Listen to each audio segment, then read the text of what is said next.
Pemirsa, pekan lalu penyidik Kejaksaan Agung menemukan uang dari berbagai mata uang serta 51 kilogram emas yang kalau ditotal hampir 1 triliun rupiah berada di rumah Zarof Richard di kawasan Senayan, Jakarta. Temuan ini merupakan pengembangan kasus dugaan suap oleh Gregorius Ronald Tanur terhadap 3 hakim di Pengadilan Negeri Surabaya. Tanur juga dituduh menggunakan Zarof untuk menyuap hakim di tingkat kasasi MA. Zarof diduga bertindak sebagai makelar kasus dalam sejumlah pengurusan perkara di Mahkamah Agung antara tahun 2012 hingga 2022.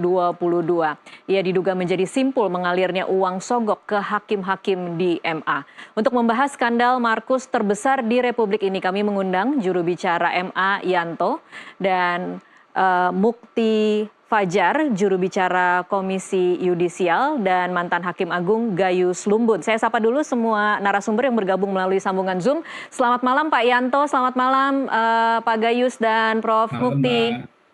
Selamat malam. Iya, terima kasih sudah bergabung bersama kami di NTV Prime. Semoga semua dalam kondisi sehat.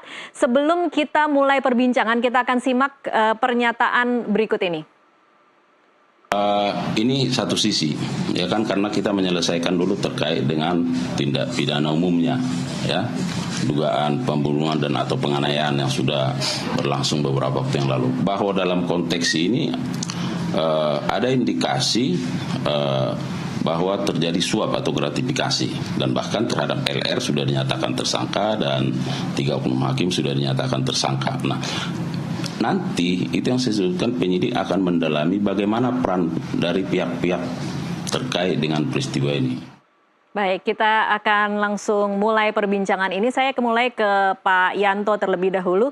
Pak Yanto, saya ingin memulai ini dengan kutipan ada pandangan bahwa pernyataan MA yang mengatakan bahwa Zarof Richard bukan lagi pegawai MA dan MA tidak tahu soal bagaimana Zarof selama ini ketika menjabat Kapus Diklat itu dianggap sebagai cuci tangannya MA.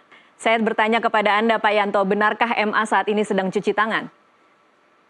Oh, tidak cuci tangan, Mbak. Kalau ditanya, kemarin kan ditanya bagaimana tentang temuan kasus ini terhadap penggeledahan yang dilakukan di rumah Pak IR kan begitu. Nah, jawaban kita, sikap kita ya kita serahkan sepenuhnya kepada Kejaksaan Agung untuk melakukan penyelidikan dan penyidikan.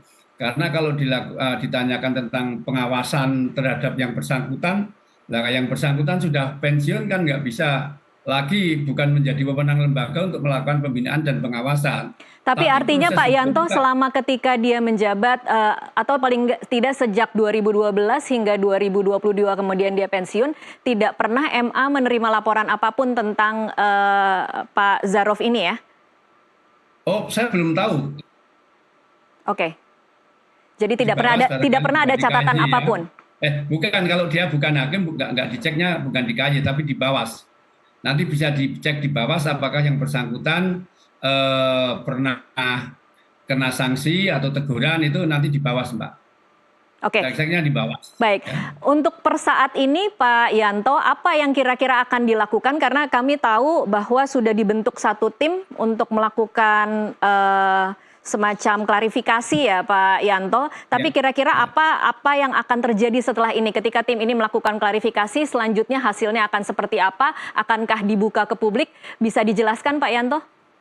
Ya, jadi Mbak, kalau proses hukum kan kita serahkan sepenuhnya kepada Kejaksaan untuk melakukan penyidikan, ya kita serahkan sepenuhnya.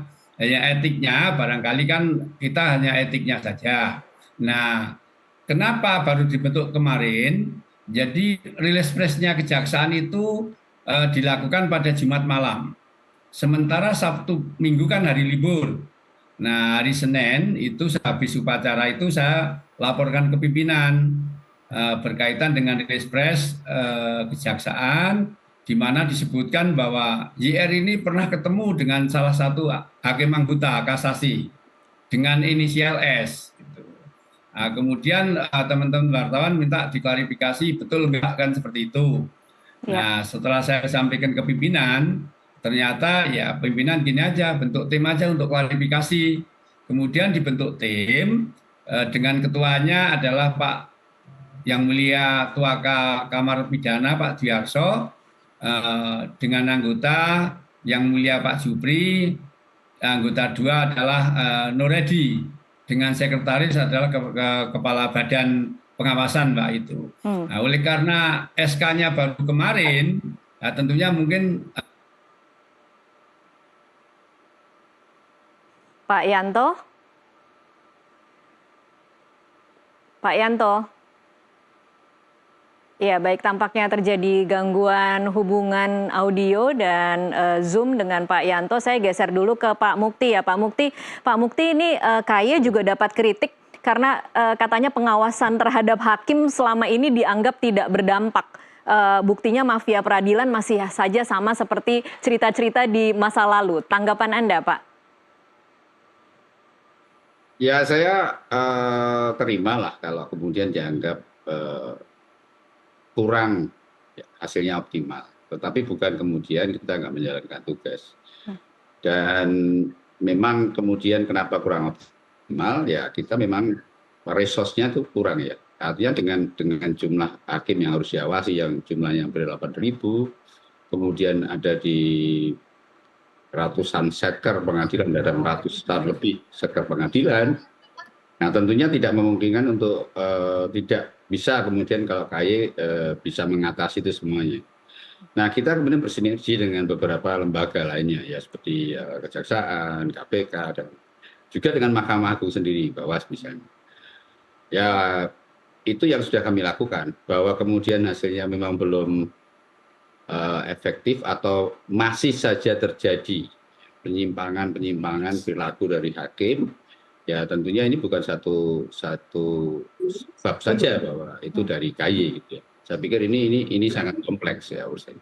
Oke, kalau untuk nama Zarof Richard sendiri, pernahkah ada dalam radar Komisi Yudisial? Adakah laporan dari masyarakat atau catatan dari KAY? Kalau untuk saudara Zarof Richard sendiri itu bukan menjadi bagian subjek yang menjadi subjek pengawasan karena dia bukan hakim. Itu yang pertama. Tetapi bahwa Komisi Yudisial dengan beberapa kasus sebelumnya ya, kita sudah mengindikasi dan kita sudah menyatakan bahwa memang ada mafia atau jaringan di Mahkamah Agung. Nah, memang jaringan itu istilahnya kalau kita ngobrol itu baunya itu ada gitu, coba kurang nampak. Nah ini tapi fakta realitasnya bisa dibuktikan hari ini bahwa apa yang selama ini kita mapping, kita lakukan pendalaman itu ternyata terbukti. Itu melibatkan orang yang non hakim. Dan ini seperti yang kemarin Pak Gayus sampaikan itu memang tidak hanya itu ya, itu bisa melibatkan siapapun, baik pihak eksternal yang mencoba mempengaruhi maupun pihak-pihak internal. Dan itu tidak selalu hakim ya, bisa saja pegawai, bisa saja melalui panitera dan seterusnya. Itu yang kita. Baik, Pak, kalau tadi Anda mengatakan baunya ada, tapi mungkin bangkainya sulit untuk ditemukan ya berarti Pak Mukti. Iya, apa dan bagaimana sebenarnya per hari ini ketika kemudian kasus ini sudah dibongkar, sudah terbuka, ada namanya, kemudian ditemukan uangnya, apa yang akan dilakukan KAY ketika bersinergi dengan instansi lainnya untuk melakukan pengawasan setelah ini? Ya, yang pertama pasti berkoordinasi ya. Kita akan saling bertukar informasi dengan Kejaksaan dan kemudian dengan MA ini ya. Kita terbuka untuk melakukan kerjasama. Ya, yang kedua bahwa ini memang kemudian kasus ini bisa berkembang. Kita melihatnya bahwa kasus ini masih punya potensi untuk kemudian didalami. Karena dengan jumlah uang temuan yang sebesar itu, pastinya ini bukan hanya satu kasus ini. Ya, Anda mau mengatakan ini bukan cuma Ronald Tanur ya berarti Pak Mukti? Iya, saya pikir itu semua asumsi awalnya kan seperti itu. Bahwa ini tidak mungkin hanya satu kasus itu. Nah, ini bisa menjadi potensi untuk kita dalami kemungkinan munculnya penyimpangan-penyimpangan lain. Jadi ada mungkin aliran dana itu kemana, dari siapa, yang menjadi fokus KAY adalah ada nggak hakim-hakim lain yang terlibat. Nah ini seperti yang kemudian tadi disampaikan oleh Pak Yanto bahwa hakim kasasi itu tersebut juga gitu kan. Nah itu menjadi bagian yang kemudian kita perdalami. Itu yang kita lakukan dengan terus berkoordinasi dengan pihak-pihak yang terkait. Gitu. Baik. Ini kan uang tunai yang ditemukan 1 triliun, ada 51 kilogram emas batangan di dalam rumah. Kemudian ini dikatakan sejak tahun 2012 hingga 2022 ya, Pak Mukti. Seberapa optimis Anda kemudian ini bisa membongkar, karena yang kita temukan kan hari ini hanya Ronald Tanur ya. Bagaimana kemudian kita bisa optimis bahwa ini nanti akan bisa terbuka jaringannya dan kemudian semua hakim yang mungkin terlibat akan bisa dibongkar dan diungkap, Pak Mukti? Tergantung political will ya, artinya dari Mahkamah Agung sendiri, kemudian ya kalau kemudian seperti ini sudah menjadi menjadi konsumsi publik dan kemudian publik ya marah begitu ya, kecewa dengan lembaga peradilan, tentunya mau nggak mau ya mari kita betulkan gitu loh. Ya Mahkamah Agung udah harus siap dengan mungkin melakukan reformasi hukum ya, yang dulu pernah kita gagas juga itu. Bagaimana kemudian mencari cara untuk memutus mata rantai tadi. Memang ini kemudian harus melibatkan tidak hanya Mahkamah Agung gitu ya. Mahkamah Agung juga harus melibatkan Komisi Yudisial, melibatkan lembaga-lembaga lain. Ini tekanan yang penting di situ ya. Selama kemudian dengan sadar kita tahu bahwa ya sudah memang ini ada problem besar di lembaga peradilan kita. Ya mari kita betulkan. Harapan saya itu, kalau itu tidak muncul, masih mencoba untuk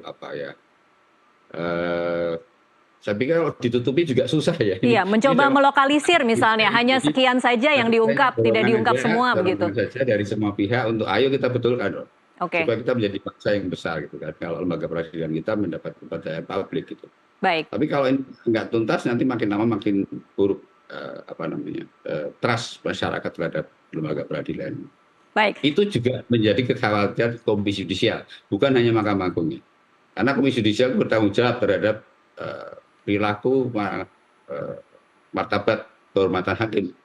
Jadi kalau sampai hakimnya tadi dikatakan banyak yang bermasalah ya, KAY tentunya juga ikut bertanggung jawab.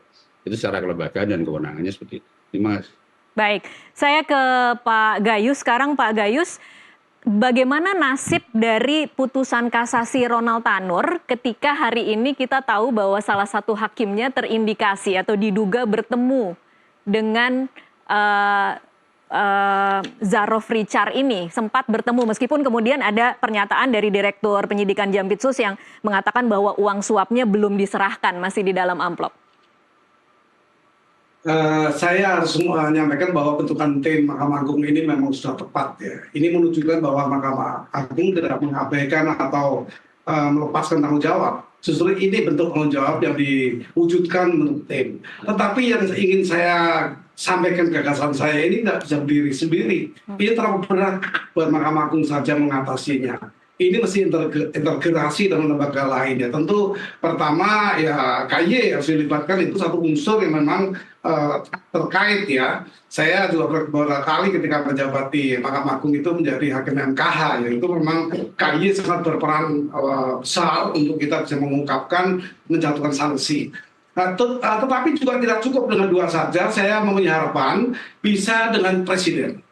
Presiden boleh kan campuri dunia peradilan sejauh tidak memasuki wilayah-wilayah yang memang harus independensi dijaga. Tetapi menyangkut kelembagaan peristiwa ini tentu Presiden tidak bisa lepas juga sebagai kepala negara yang nanti kalau ini tadi Prof. Mukti menyampaikan publik bisa marah di tingkat MA, di PN semua permainan terjadi, transaksional terjadi, itu nanti bisa straight justice. Keadilan jalanan yang muncul nanti itu dikhawatirkan. Nah oleh karena itu melalui tim bentukan Mahkamah Agung kalau bisa bergabung semua itu akan terwujud. Apa metodenya? Publik akan suka senang mendengar dari tim, tapi dengan metode apa? Ada dua metode yang saya pikirkan. Yang satu memaksa pelaku ini untuk mengungkapkan dengan konsep burden of proof atau beban pembuktian itu oleh tersangka atau terdakwa. Itu dimungkinkan.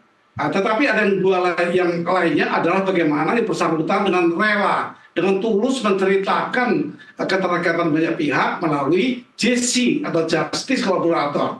Jadi ada dua konsep sebenarnya jika publik menantikan itu, konsep itu. Yang mana mau dipilih, mau dipaksa bisa. Tapi saya lebih cenderung untuk tidak bisa, karena ada konsep lain juga, hak untuk diam itu juga milik terdakwa atau tersangka. Hak untuk diam, itu hak ajasi. Okay. Nah, tetapi hak untuk dia tulus menceritakan itu banyak kompensasinya. Perlindungan, kemudian pelayanan lebih baik lagi, dan bisa pemotongan sanksi pidananya. Itu akan terungkap semua dengan besar. Kalau saya bicara 1 triliun, itu besar sekali itu. Tetapi kalau saya bisa bagaimana peredaran perkara di mahkamah itu tidak besar juga. Karena satu kasus perdata sampai 7T. Saya kira keluarga itu waris yang saya tahu. Artinya 1 T besar ditemukan di seorang mantan pejabat Mahkamah Agung, tapi juga tidak besar kalau di MA itu 10.000 lebih perkara per tahun. Di zaman saya itu 1 hakim agung harus menyelesaikan 3 perkara sehari. Itu kewajiban kami. Jadi artinya banyak perkara sehingga kalau total nominal yang besar itu akan besar sekali. Dan ini harus dibongkar semua. Kemudian ini momentum yang baik untuk ketua MA yang baru, presiden yang baru. Nah, kebetulan seperti itu, mari sebenarnya kita cuapkan satu metode apa sehingga bisa terungkap dengan jelas, sehingga semua bisa dijaring. Oke. Itu pandangan saya sebentar. Baik, kita akan break dulu, nanti akan kita lanjutkan di segmen selanjutnya. Pemirsa tetaplah bersama NTV Prime.